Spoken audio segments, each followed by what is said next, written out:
And so all those wonderful cops, the guys who run into the towers when they're burning, the guys who kick in doors and arrest gangbangers, they're not going to go to prison for having to discharge their firearm. They're going to go work private security. They're going to go find a different role somewhere. Or they're going to pack up their family and they're going to move to Florida. They're going to move to South Carolina, Montana, somewhere else where they are allowed to do their jobs. But what's the net result of that? After all, you got to have someone in the NYPD. You got to have someone with a cop car and a badge. You got to have someone in Chicago working a beat.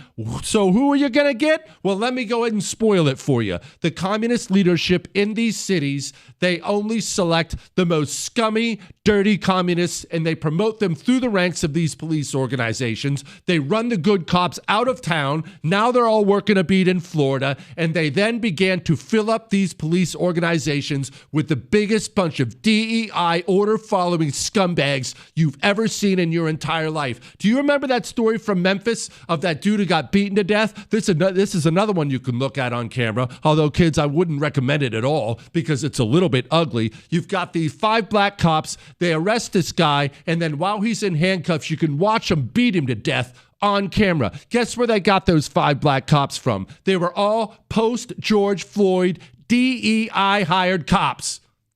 If you're a good cop in Memphis, who wants to be a good cop in Memphis where nobody has your back? Not the judges, not the mayor, nobody else. So you turn in your badge and you go work a beat in Texas somewhere. In the meantime, they go grab 25 dirt balls off the streets, they sail them through the academy, they hand them a badge, and now they arrest you when the communists come for you. I hate saying it.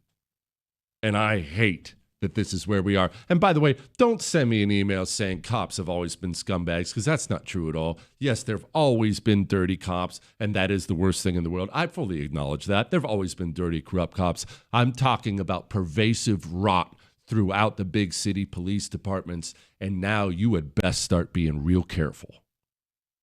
Real careful. When you walk in these urban areas, don't think when you look across the street at that cop in a uniform, you're looking at an ally who's going to have your back when that drugged out savage with the machete starts coming at you. Oh, he may stop him. He may not. If you happen to stop Machete Man, I know who's getting handcuffs put on him.